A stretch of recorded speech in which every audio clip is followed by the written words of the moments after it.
Indoors, everybody should be wearing a mask for right now. And those that are eligible for vaccine, get them as soon as you can. This Delta variant is really starting to push forward, infect a significant number of individuals, including individuals who have been vaccinated. So I know that early on in the vaccine efforts, we were all given an incentive. Get your vaccine, you don't have to wear a mask anymore. Well, that was before the Delta variant. And we know that the Delta variant is 2 to 3 times more contagious than the previous variants or the original COVID-19. And so what happens is individuals who are vaccinated now can actually get the infection, and we carry it in large quantities in our nasal passages. And so as we're breathing and talking, we are transmitting it to anybody around us. And individuals that aren't vaccinated, whether they can't because they're under the age of 12, or individuals that could but have chosen not to get vaccinated, are now at a significantly higher risk of contracting the virus and ending up in the hospital with significant consequences of the virus. Doesn't mean that the vaccines are not working. The vaccines, even though fully vaccinated individuals can get what we call a breakthrough infection, we're seeing that the number of individuals that are having negative consequences are still significantly lower than individuals who have not been vaccinated and are exposed to the virus. But the challenge, 2 added challenges that we have along with this now is that kids are going back to school, and kids that are 11 or younger can't get the vaccine. The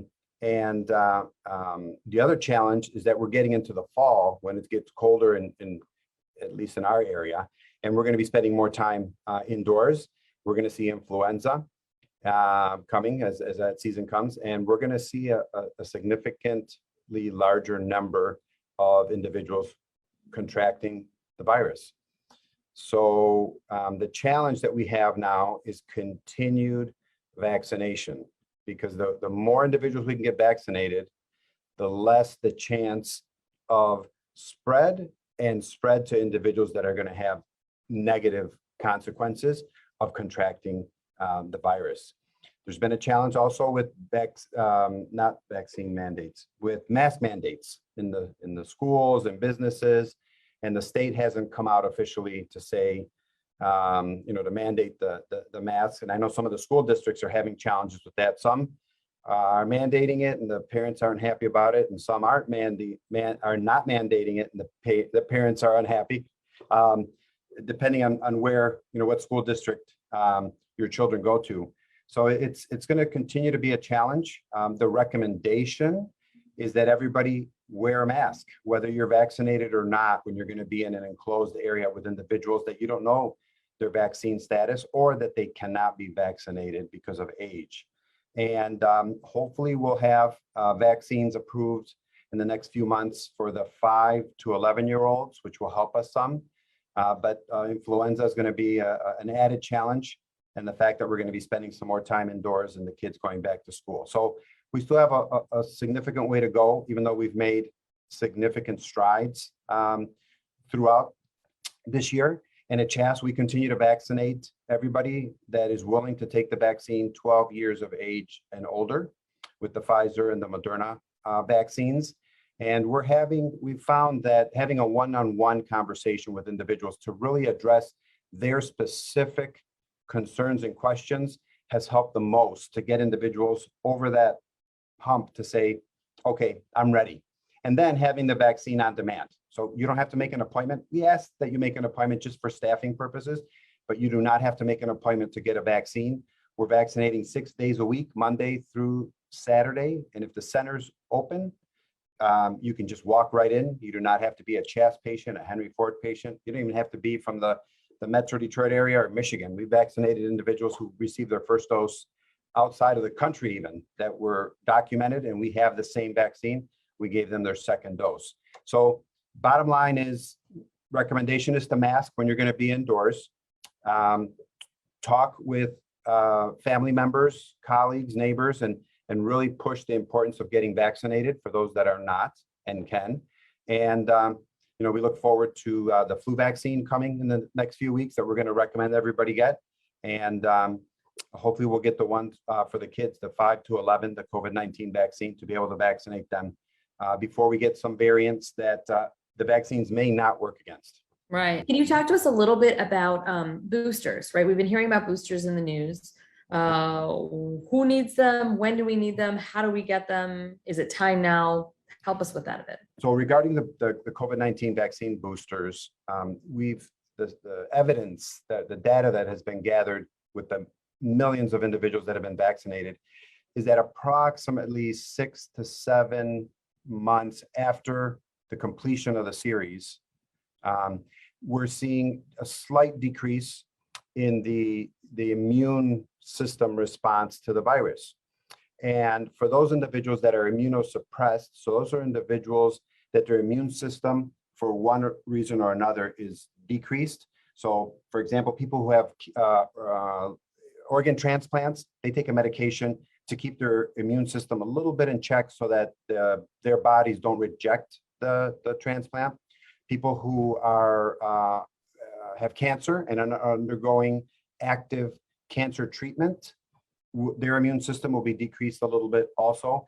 And so those individuals those are just a few examples, individuals that are, we say, immunocompromised or immunosuppressed, the booster is recommended now, because as we've seen that effect of the vaccines drop slightly, not significantly, but slightly, we know that those that their immune system isn't working as well, they didn't create as much defense against the virus from the beginning when they got their vaccines. So the individuals, and you can check with your primary care doc to verify that you're in that group that's currently recommended that they get a booster, and we can start doing those boosters of the same vaccine that you got when you got the first two. So that's only for Pfizer and Moderna. Currently not recommended for the Johnson & Johnson vaccine, because that one was approved a little bit later, and we're waiting for the time period of data gathering to see the effect, what's happening at 6 to 7 months after that one it has started. And then for everybody everybody else in that group that's not immunosuppressed or immunocompromised, the recommendation is 8 months after you received your second dose. And for most, that's not going to come till middle to end of September, if you look at when they would have gotten their second dose. Because most people that got them early, the first responders, the elderly, they started last week of December, first week of January, and you have to wait, 3 weeks or 4 weeks to get that second dose. And then from there, you would count the 8 months. So the official start date for everybody else isn't out yet, but that is being worked through, so that by hopefully the next week or two, beginning of September, they'll be able to give us a date when individuals are recommended to get their booster dose. And we will be able to do those here. The dose is exactly the same as you got. So the first dose, the second dose, and the booster dose, regardless of whether it's Moderna or Pfizer, are all identical. It's not a higher dose or a lower dose or a different formulation. It's the exact same. It's just called a booster dose. Can you talk to a little bit about the risk of myocarditis and other risks from the vaccine? Yeah, so we've seen an increased risk, and I want to say it's more from Moderna than with Pfizer, of inflammation of the actual heart muscle, and that's that myocarditis. In almost all cases, it's been easily managed, very short duration, but any case of any side effect that comes up with basically anything that we do in medicine, but with these vaccines, those are being documented. So we have to report if we have any significant side effects. Everybody who's administering the vaccine has a reporting system, and actually the community at large, I think through the CDC, also has a way to report any major side effects, so that they continue to analyze. That's what happened with the Johnson & Johnson for a short period of time with the women that were having those clots. And they, they made they studied the results, made a decision that as long as we're communicating that there's a little bit of increased risk of that it was okay to start the Johnson & Johnson again.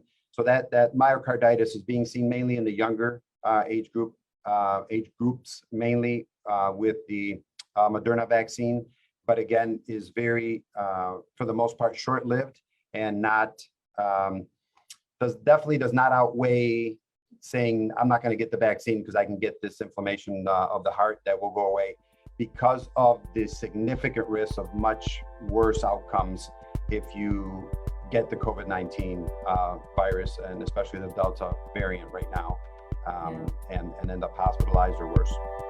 You can find more at onedetroitpbs.org or subscribe to our social media channels and sign up for our One Detroit newsletter.